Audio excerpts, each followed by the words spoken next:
Donc, j'accueille dans nos modestes locaux de la rue de la Providence. Alors, on vous appelle comment? Alors, finalement, c'est On m'appelle Canal, Lacan. Thérèse Lacan, Madame Lacan pour Astrolube, Esther Canal pour les articles que je fais dans Facebook ou ailleurs. Voilà. Mais c'est une seule et Twitter, même personne tout à fait. réunie devant nous.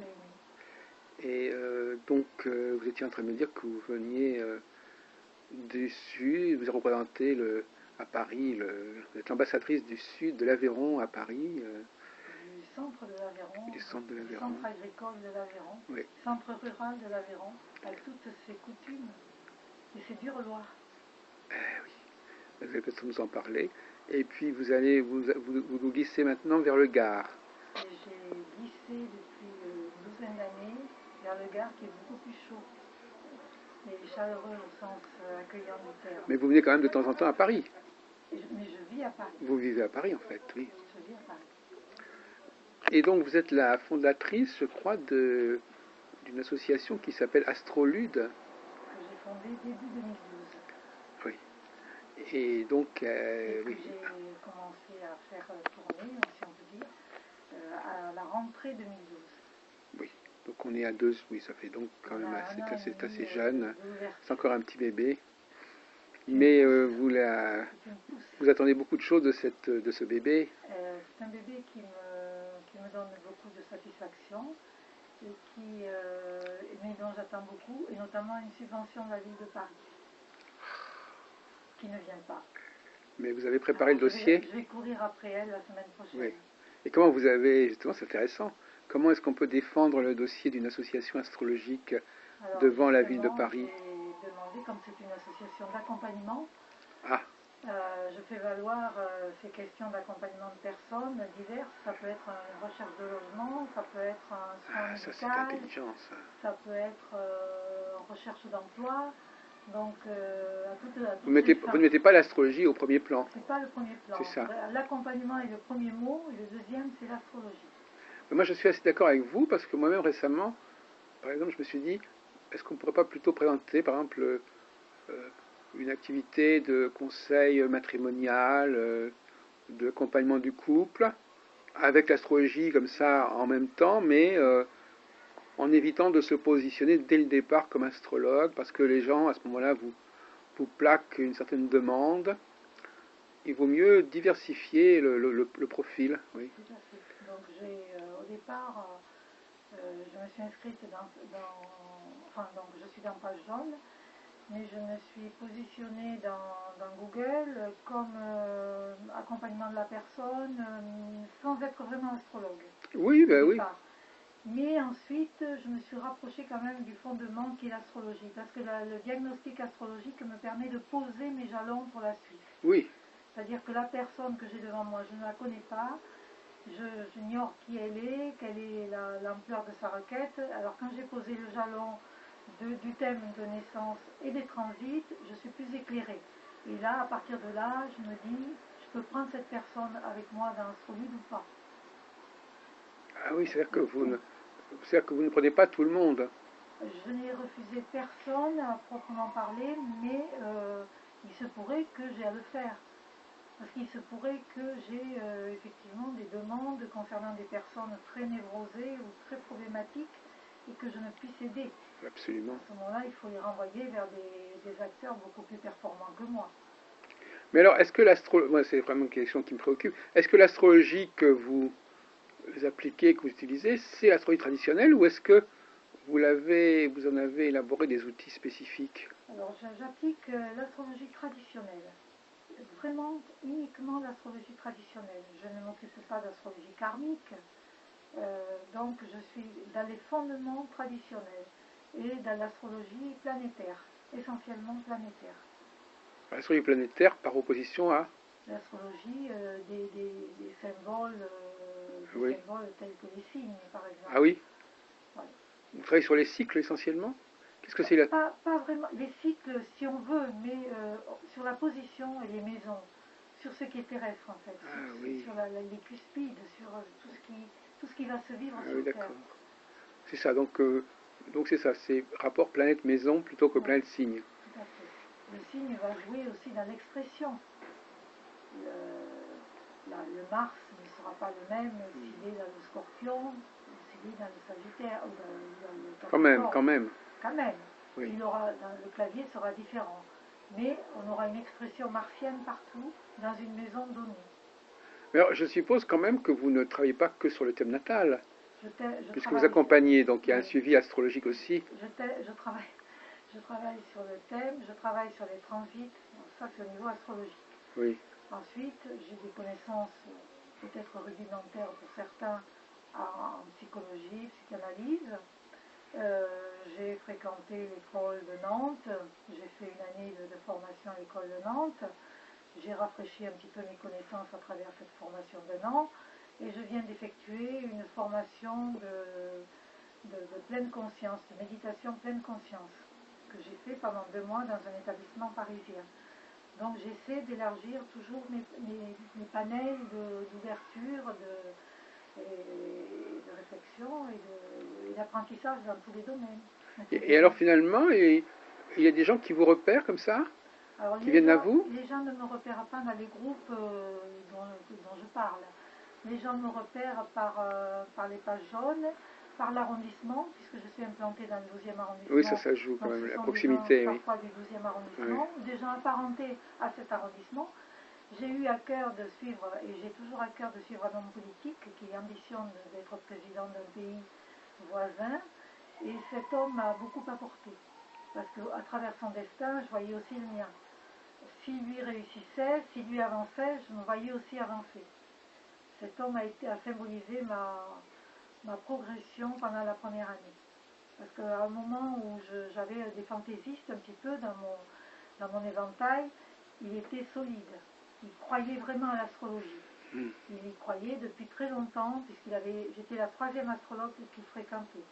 La première étant décédée, la deuxième ayant arrêté son activité.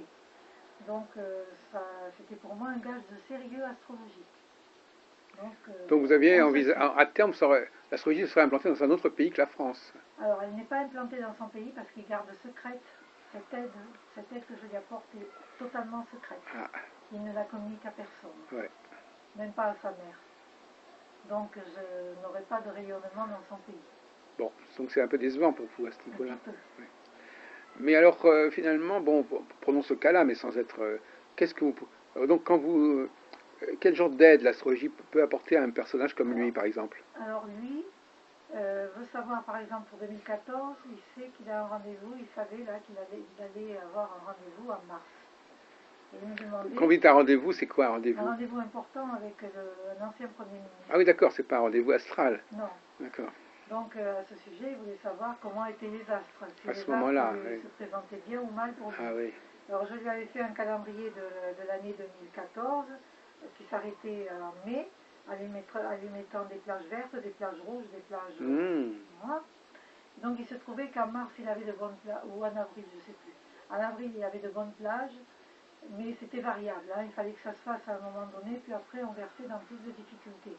Et là, je ne sais pas où il allait, parce que quand il cherche sa voie, quand ça n'aboutit pas, il ne me téléphone plus. Et puis il revient vers moi quand ça marche. Alors, vous avez un exemplaire de ces plages? Là, je vois que vous avez des papiers. Alors, c'est des petits calendriers. Vous avez élaboré des calendriers. Alors, on va essayer de réfléchir comment vous les avez. Moi, je me sers, vous savez, les calendriers oui. Calendriers de bonne année, là. Oui, d'accord, mais enfin, vous les coloriez. Je les colorie simplement, hein, les plages. Oui. Alors, vous les coloriez d'après, si je devine un peu, les bons et les mauvais aspects. Qu'est-ce que vous coloriez? Comme les vacances, là. Oui. Comme les vacances, je vais mettre du vert ici, je vais mettre du rouge ici, par exemple, et puis du vert encore ici. Voilà. Donc là, ce qui je comprends bien, vous compulsez la maximum de configuration et vous faites des moyennes. C'est pas que je fais des moyennes. Je regarde des planètes qui impulsent un bon aspect et des planètes qui impulsent un mauvais aspect. Oui. Un aspect délicat. Alors à ce moment-là, ben voilà. Je mets l'une pèse, ou l'autre voilà, qui va ça. peser sur des planètes. Donc voilà, c'est ça. Donc il y a plutôt une tendance plutôt favorable, plutôt défavorable.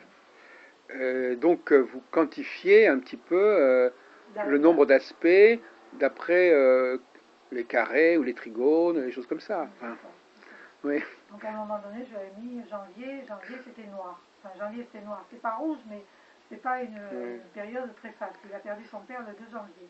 Ah bravo, donc oui. Il a eu toute la période de deuil qui a suivi. Mais enfin là, une perte d'un parent.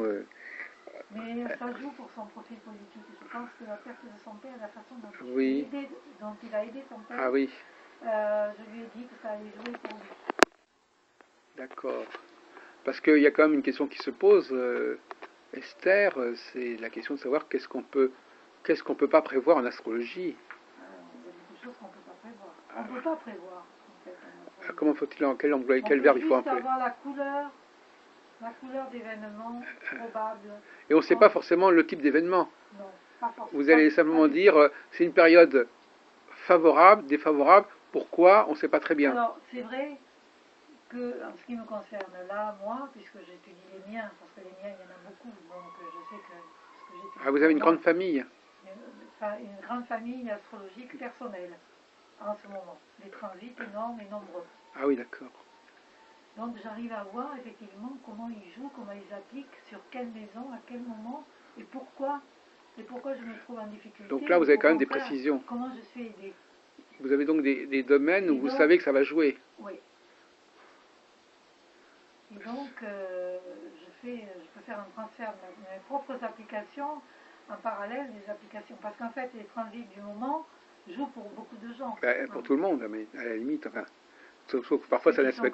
Ceux qui sont concernés dans leur thème. Oui, ceux qui ont un aspect, mais enfin, il y en a tellement d'aspects. Un aspect ou un point dans le thème qui va vraiment vibrer à ces aspects. Oui. Donc, ce que je fais pour moi me sert pour les autres. Si je n'avais aucun transit, je serais à la découverte de ceux des autres. Mais comme j'ai les propres miens, comme on dit chez moi, les miens qui me préoccupent, donc en même temps, je suis éclairée pour les autres. Donc, si je comprends bien, la nature de... Enfin, je me fais un peu l'avocat du diable. C'est la quantité qui est importante et pas forcément la nature de la planète. C'est la nature de la planète, parce que plus elle est lente et plus elle va durer longtemps, et plus elle va appliquer force, et plus elle va impacter.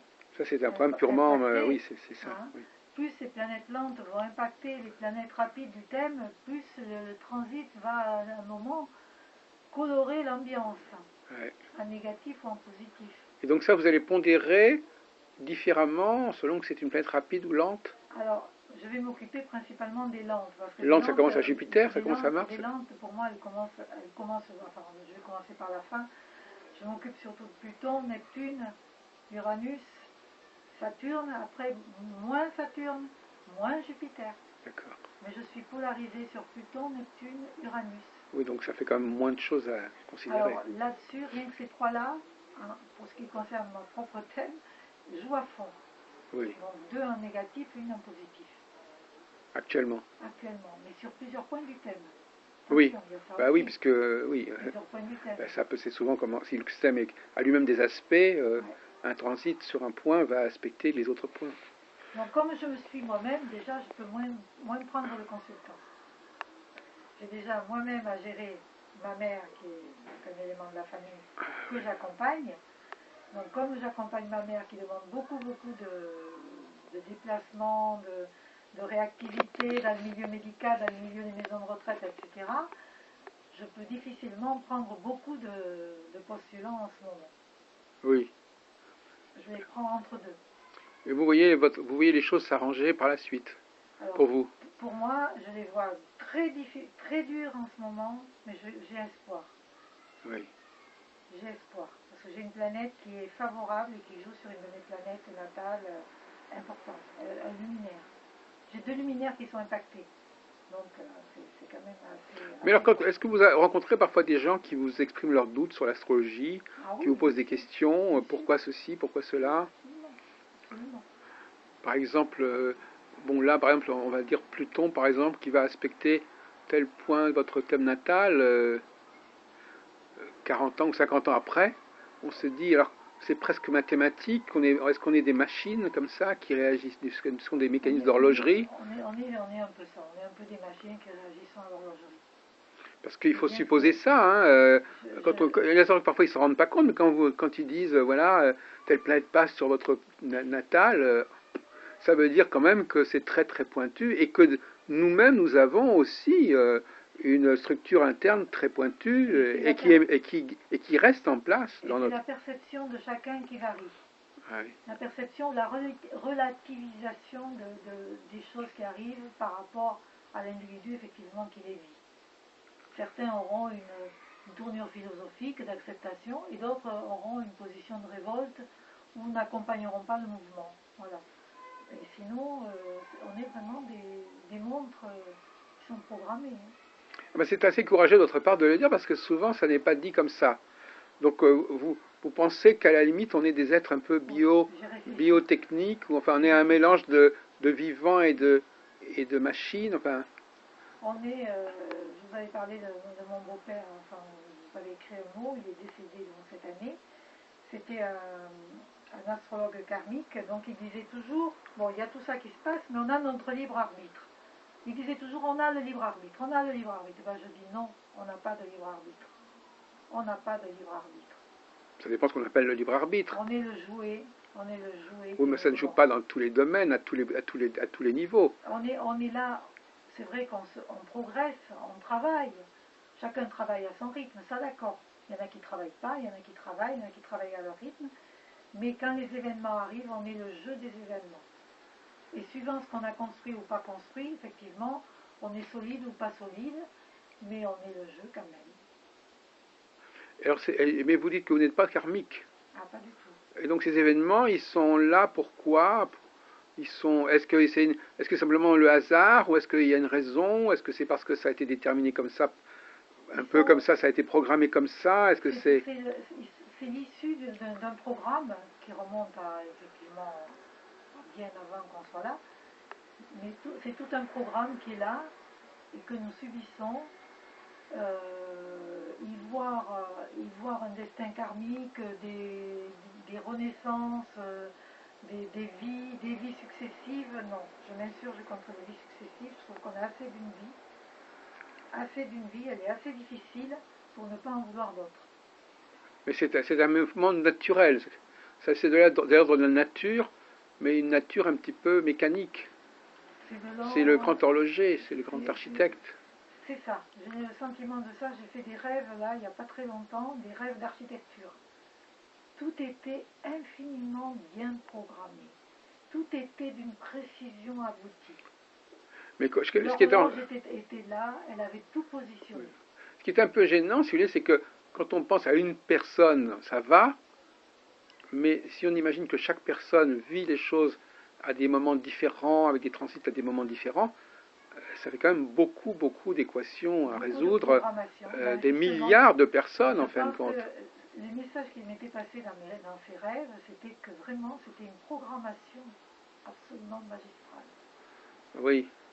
Alors ça suppose que quelque part, il y a une espèce de super ordinateur qui gère tout ça depuis des millénaires. C'est ça, en fait. C'est une révélation d'une super organisation. Oui. Ça fait peur d'ailleurs. Mais c'était en même temps, ça se passait tellement bien qu'on pouvait difficilement résister à cette poussée de programmation. En fait, oui, aujourd'hui ça fait sens parce qu'aujourd'hui on a des ordinateurs qui peuvent faire des choses extraordinaires, mais il y a quelques siècles, ça serait apparu encore plus étrange quand on n'avait pas encore les ordinateurs. Est-ce qu'on ne pourrait pas supposer, vous savez peut-être que moi je suis un partisan de la simplification de l'astrologie, c'est un peu mon image de marque, une astrologie plutôt minimale, il est plus facile d'imaginer une structuration cyclique minimale. Ce qui n'empêche pas, pour répondre à cette super organisation que nous n'avons pas choisie, qui nous est imposée, de simplifier à notre niveau. Oui. Parce que c'est tellement architecturalement incompréhensible, impensable, on n'a pas le degré d'évolution pour l'imaginer, qu'il faut justement résoudre simplement les équations qu'on a à résoudre. Simplifier notre propre organisation. Et là, je vous rejoins, il faut faire simple pour les gens, que les gens comprennent vite, et non pas se lancer dans des programmes psychanalytiques qui durent 30 ans. Oui, alors justement, à propos de compréhension et de transmission, les personnes que vous suivez, que vous accompagnez, quelle connaissance de l'astrologie vous leur communiquez? Alors, aucune si elles ne sont pas astrologues. C'est ça. Aucune. C'est ça. Je ça. ne suis pas là pour leur faire des cours d'astrologie. Donc, vous traduisez. Je traduis. Dans leur langage à eux. Je traduis, je parle avec elles, avec ces personnes, des faits, des événements, Mm. de leur ressenti, de Mm. ce que moi je perçois, mais un langage très simple. Mais si l'astrologie était un peu plus simple, vous pourriez éventuellement leur communiquer ces Alors, éléments. dans la mesure où j'ai quelqu'un, où j'ai des personnes qui veulent de l'astrologie, j'en ai une deuxième, là, une personne qui veut, elle, que je lui parle d'astrologie, je lui parle d'astrologie. Mm.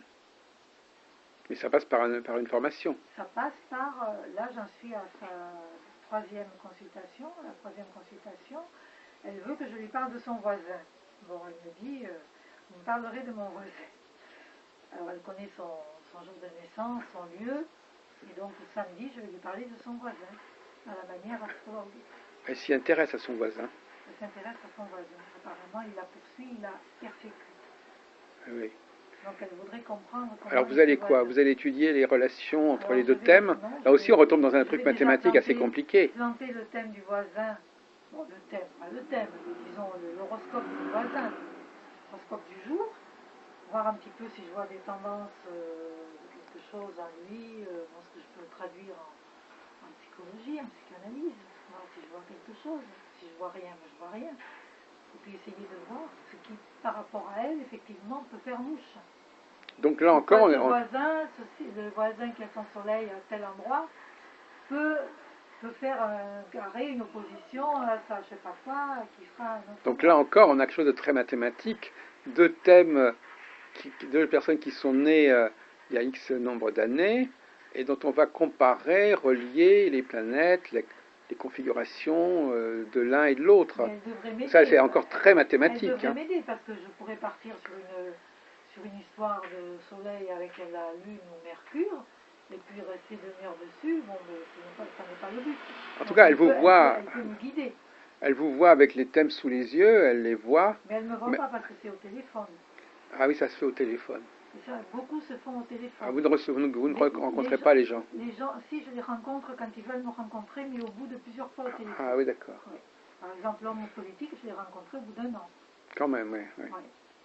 Là, mais finalement, ces gens-là, cet aspect mathématique, mécanique, ça leur convient quelque part. C'est ça qui les attire. C'est ça qui fait leur transfert. C'est ça qui leur plaît quelque part, cette dimension aussi, comme ça, de très très élaborée. Il y a ça et le langage enchanteur. Une sorte de radioscopie. Le langage enchanteur. Un peu comme la mère qui bercerait l'enfant pour qu'il devienne plus grand. Un enchantement, oui. L'enchantement par le verbe. Il y a l'enchantement, et puis il y a aussi le côté, justement, mathématique. Il y a un mélange des deux, comme la musique un peu. J'ai vu chez mon homme politique, quand j'ai été proche de lui, puisque je l'ai vu 2 fois en consultation, une fois dans son bureau et une fois dans le cabinet d'astrologie. Et j'ai vu dans le cabinet d'astrologie, ça marchait mieux la magie. La magie d'astrologie marchait mieux. Parce qu'il était déconnecté de son bureau, il était dans son registre classique. Oui. Et il était un peu comme l'enfant qui venait voir maman, et maman allait raconter l'histoire d'un homme politique qui allait devenir plus grand.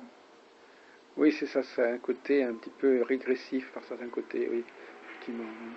Régressif dans tous les sens, puisqu'on revient en plus au thème natal, donc on revient à la naissance. Au téléphone, j'avais une voix d'un homme beaucoup plus mûr, oui. plus âgé, qui n'est en réalité et qui ne paraît en réalité. Il y a son âge réel, l'apparence qu'il a, qui fait beaucoup plus jeune, et la voix que j'avais au téléphone qui me donnait un homme plus âgé, plus mûr, plus percutant. Et alors qu'en fait, j'ai eu presque un enfant quand il est venu chez Astrologie. Oui. Donc, vous voyez, il faut s'adapter à tout ça. Mais c'est aussi parce que les hommes ont des relations particulières avec les femmes. Sans doute. Et qu'avec les femmes, ils établissent d'autres types, ils ont d'autres comportements. Sans doute. Vous savez, les hommes sont des gens très qui changent beaucoup selon les situations. On croit connaître un homme quand on l'a vu dans une certaine situation, et alors qu'en réalité, contrairement à ce qu'on dit, ils sont très très adaptables, les hommes, finalement. Ils s'adaptent. Donc, selon la situation, il va développer un autre aspect de sa personnalité. C'est un Gémeaux, donc 10 fois plus adaptable que la moyenne. Oui, mais alors à chaque fois, il a joué un personnage différent. Voilà, c'est ça. Mais je crois qu'on n'est pas, même si on n'est pas Gémeaux, c'est la même chose. On peut avoir quelqu'un qui reste plus statique, quand même, j'imagine. Mais les femmes sont plus statiques, justement. Elles sont plus. Alors, justement, est-ce que vous avez travaillé sur cette question qui m'est chère, Esther Canal, c'est-à-dire la question de ce qui distingue les hommes et les femmes? Parce que dans le suivi psychologique, dans le suivi professionnel, dans le suivi de vie, les enjeux sont peut-être pas forcément les Je mêmes. préfère les hommes. Oui, J'ai plus de mal avec les femmes. oui. Mais vous savez pourquoi? Non. Non, parce que j'ai des femmes que j'ai pu aider par téléphone, effectivement, qui ont fait un transfert sur moi. Il est certain quelque que quand chose. la rencontre se fait, c'est pas pareil. Mais quand la rencontre se fait, j'ai fait des rencontres avec des femmes aussi. Oui. Et j'ai pas réussi avec une, je l'ai vue dans un café, je pense qu'elle était elle est très névrosée, et j'ai pas réussi. Hein. Bon, je pense qu'elle va rester névrosée, et puis elle va pas avancer. Mais Oui. ce sont des femmes qui étaient en psychanalyse ou en psychothérapie, et bon, mais ça ne débouche sur rien. Oui. Mais certaines femmes, la dernière en date, les deux dernières là que je suis, sont contentes. Celle que j'ai eue par téléphone et qui m'a parlé de Donc, son voilà. compagnon Oui. est vraiment très contente. Elle me l'a dit, elle me l'a écrit quand elle a envoyé le chèque. Et l'autre qui va me parler de son voisin est aussi contente parce elle m'a payé avec un chèque cadeau parce qu'elle n'avait pas de sous pour me payer. Elle a envoyé un chèque cadeau de 42 € Monoprix. Donc elle est contente, et puis elle me demande rien en dehors des plages qui sont convenues. Ce sont des personnes très très correctes. Et Dieu sait que cette personne qui m'a payé avec le chèque cadeau est quelqu'un de persécuté. Et bien malgré tout, elle n'a aucune demande vis-à-vis de moi en dehors des plages que nous nous fixons. Donc je pense qu'avec elle aussi je fais un bon travail. Je la sors de sa parano. Et donc, vous leur donnez quand même votre calendrier. Alors, Les calendriers avec elles n'ont pas de calendrier. Non, mais je veux dire que ces espèces de plans. Non, je les donne à l'homme politique seulement. Et les autres, vous les pas systématiquement. Ah, vous les donnez pas systématiquement. C'est au cas par cas. Ah, ouais, d'accord. C'est un peu comme les fenêtres au cas Vous leur par mettez cas. pas forcément ça en main. Tout à fait. Ah, d'accord. C'est vraiment, je cherche le matériel qui va m'être utile à chaque fois. C'est différent. Je peux écrire quelque chose pour la personne. Je peux penser à quelque chose. Je peux mettre un calendrier. Je trouve à chaque fois. D'accord. Il n'y a pas de conseil systématique, il n'y a pas de matériel systématique. Vous craignez que dans certains cas, quand on donne ce genre de calendrier à quelqu'un sur plusieurs mois, il puisse ne pas assimiler ce genre de... C'est vraiment quelque chose qu'il faut donner vraiment à la demande. Ah oui. Je ne vais pas m'amuser à distribuer des calendriers. Bah, c'est des calendriers personnels de toute façon. Puis même, est-ce que mon calendrier marche avec lui? J'en sais rien. Comment il vit son calendrier? J'en sais rien, on va faire le point, mais plus tard. Vous savez, les nouvelles... Moi, je ne sais pas si vous savez, mais moi je suis très sceptique sur les nouvelles planètes, qu'on ne connaissait pas dans l'Antiquité. Alors, imaginez des astrologues du Moyen-Âge, en vous écoutant, ils se diraient, mais c'est une extraterrestre, cette brave Madame Lacan. Elle nous parle de planètes qu'on ne connaît pas du tout, qu'on n'a jamais vues, qu'on ne voit pas d'ailleurs. Lesquelles? Bah, Uranus, Neptune et Pluton. Elles existent, on les connaît que depuis la fin du... Si je suis là avec vous, c'est Neptune. Ben oui, mais on les connaît que depuis très peu de temps, ces planètes, madame. Non, elles agissaient en sourdine. Oui, mais les astrologues ne pouvaient pas travailler avec, puisqu'ils ne les connaissaient pas. Ben oui, mais il manquait d'un matériel extraordinaire. Ah oui, mais alors, qu'est-ce qu'ils avaient à la place? Ils avaient le thème natal. Oui, mais le thème natal, il n'y avait pas ces planètes. Ah, mais le thème natal, justement, ils travaillaient avec ce qu'ils avaient. Dans le thème natal, ils rajoutaient peut-être des choses karmiques ou je ne sais pas quoi. Oui. Enfin, moi, je trouve qu'on n'a pas assez encore avec ce qu'on a. Ah oui. J'aimerais bien avoir d'autres choses, mais pour l'instant, je ne trouve pas. Et même le cas de Pluton est un peu compliqué, là, actuellement. Pluton est assez compliqué, et cependant... Non, mais astronomiquement. Comme il joue en même temps un peu la même histoire qu'Uranus, on ne sait pas trop si c'est Uranus ou Pluton qui joue le plus. Oui. Mais globalement, vous avez accepté la tradition astrologique, un petit peu comme elle vous a été transmise. Oui. Vous ne remettez pas en question ce langage. Si, j'ai remis en question. Alors dites-nous ce que vous avez remis en question. Début 2012, j'ai remis en question par rapport à, je ne sais plus exprimer le mot là, le décalage, vous savez, du zodiaque par rapport la précession des équinoxes. Voilà. Et là, je me suis interrogée, là, j'ai perdu un peu mes billes. Ah, c'est bien ça. Ma fille m'a posé la question, puis elle m'a mis en panne. Oui. Pendant plusieurs mois, j'ai flotté. Oui. Et alors, je me suis dit, effectivement, si je me mets en vierge, c'est plus du tout ça, rien n'est plus vrai, mais moi, je me retape en disant, je fais de l'astrologie planétaire quand même avant tout. Et oui. C'est pour ça que vous dites que le zodiaque, c'est pas si important. Mais je me verrais mal parler du signe, de l'autre signe. Maintenant, le signe, c'est un... Que celui sur lequel on travaille. Oui. Encore que, je ne peux pas tellement juger. Oui. Ben, voyez-vous, entre d'un côté la question de la pression des équinoxes, de l'autre côté la question de savoir si on doit utiliser les planètes nouvellement découvertes ou pas, il y a pas mal de questions qu'on peut se poser. Alors, sur les planètes nouvellement découvertes, je dis oui à 100%, surtout Neptune. Oui. Sur la précession des équinoxes, je dis 60%, après je ne sais pas. Comme vous le disiez très bien, il y a Neptune, mais on peut utiliser d'autres facteurs qui peuvent à peu près donner la même information. Par exemple? Je ne sais pas. Puisque vous dites que les astrologues autrefois faisaient autrement, ils avaient donc bien un moyen de s'en sortir. Ils utilisaient peut-être le pendule. Non, mais même au niveau des planètes, ils avaient ce que vous attribuez à Neptune. Avant, c'était attribué à une autre planète. Hein. Peut-être qu'ils ne travaillaient pas sur les flux de Neptune. En tout cas, ils faisaient des prévisions. Hein. Ils travaillaient surtout sur Jupiter et Saturne. Ils travaillaient beaucoup sur Saturne. Tout était saturnien. Oui, c'est ça. Et d'ailleurs, même les anciens astrologues de notre génération, les plus anciens que nous, ils ne voient que par Saturne. Vous pensez à qui? Mon beau-père, par exemple. On peut connaître son nom? Il a un nom? Il n'a pas un nom dans le milieu. Oui, mais c'est quand même, vous avez quand même, oui, mais il a raison. Saturne, c'est du solide. Saturne, ça, on le connaît depuis des millénaires. On le voit. Il a un cycle intéressant. Oui, mais c'était Saturne, c'était toujours le mauvais Saturne. Ah oui. Souvent le mauvais Saturne. Saturne. Je disais, mais non, il y a aussi autre chose. Ben non, il ne faut pas voir que ça, bien sûr. Mais je vais vous poser des questions qui vont paraître un peu idiotes, mais parce que vous ne remettez pas en question. Mais pourquoi tel aspect est bon et tel autre aspect est mauvais, par exemple? Non, je dis pas bon. Non, mais pourquoi? Non, mais pourquoi le carré est-il plus lourd que le trigone, par exemple? D'un point de vue, quel est votre raisonnement, votre argumentation à ce sujet, à part le fait que c'est ce qu'on vous a appris? Là, c'est par l'étude quand même de mes. Si on parle de thème astral ou transit? Les deux questions, ça se pose dans les deux cas. Un thème avec des carrés de partout sera quand même plus difficile à vivre qu'un thème avec des trigones. Oui, mais des exemples. Oui. Mais inversement, mettons par exemple que quelqu'un ait autant de carrés que de trigones, ça ne changera rien, puisque de toute façon, il y aura toujours le même nombre, que ce soit A ou B ou A, on n'est pas toujours capable de le dire. Il n'aura pas le même profil. Mais s'il y a par exemple 5 trigones et 5 carrés, on ne sait pas si c'est les carrés ou les trigones qui ont joué dans un sens ou dans l'autre, puisqu'il y a les deux phénomènes. Non, mais si c'est la même personne, qui a 5 carrés et 5 trigones. Bah oui. Oui. On ne saura pas ce qui a joué. C'est quelqu'un qui aura des appuis à des moments pour.